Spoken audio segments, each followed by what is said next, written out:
Hi, this is Beardsley with Lone Star Capital, and today I wanted to make a quick video about investor expectations. Obviously, we've seen a big decline in prospective returns in the market, and this is everywhere across all asset classes: bonds, stocks, real estate, private equity, venture. And this is just a reality of the low interest rate environment. It's not a reason to not do deals. It's not a reason to not be invested. Some people are worried about a recession, but all in all, we're in this situation of lower expected returns.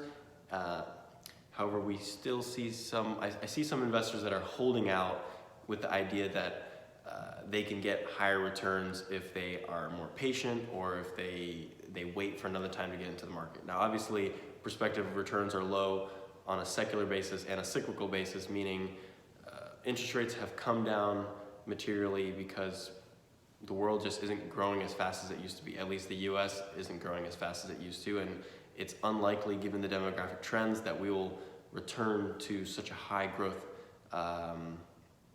environment that we were lucky to have in the 20th century. So that's on a secular basis. On a cyclical basis, we could see a situation where asset prices decline and then prospective returns go up, meaning cap rates go up, and now you can buy in at 7, 8 caps, and then hopefully ride the market and exit at 4 and 5 caps. So that's true, but all in all, returns are lower. And one thing I'm seeing is sponsors are still projecting high returns that they used to project, or used to able to realistically project back in 2013, 15 even, because their investors demand it. One thing that's happened is maybe sponsors, maybe more sophisticated investors understand the realities of our lower return environment, but it still seems that retail investors or less sophisticated investors may have been promised or dazzled by previously high returns by being able to buy in early in the cycle.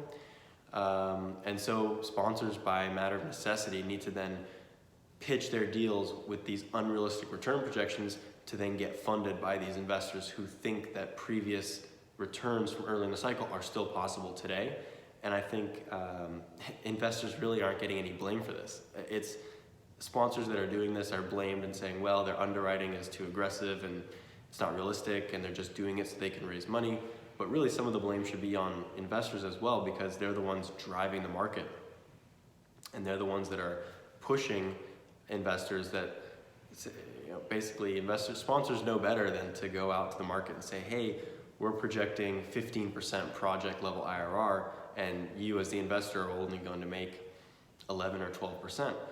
Sponsors know better, because investors will just choose to invest with the sponsor that's over-promising them a 15 IRR net, even though both the deals are going to be relatively similar in return profile.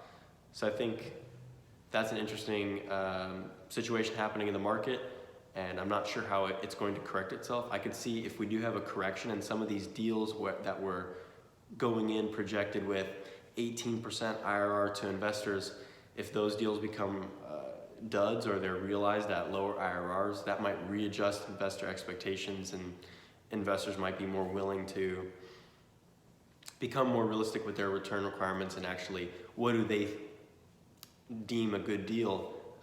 That may change after a correction, but I certainly don't think anything's going to change now. And I think with that, the trend that's been happening for decades now is the reduction in fees in private equity. I think that will continue as well, especially, like I said, a correction will readjust investor expectations, and I think investors will be looking at lower fees as a way to generate alpha.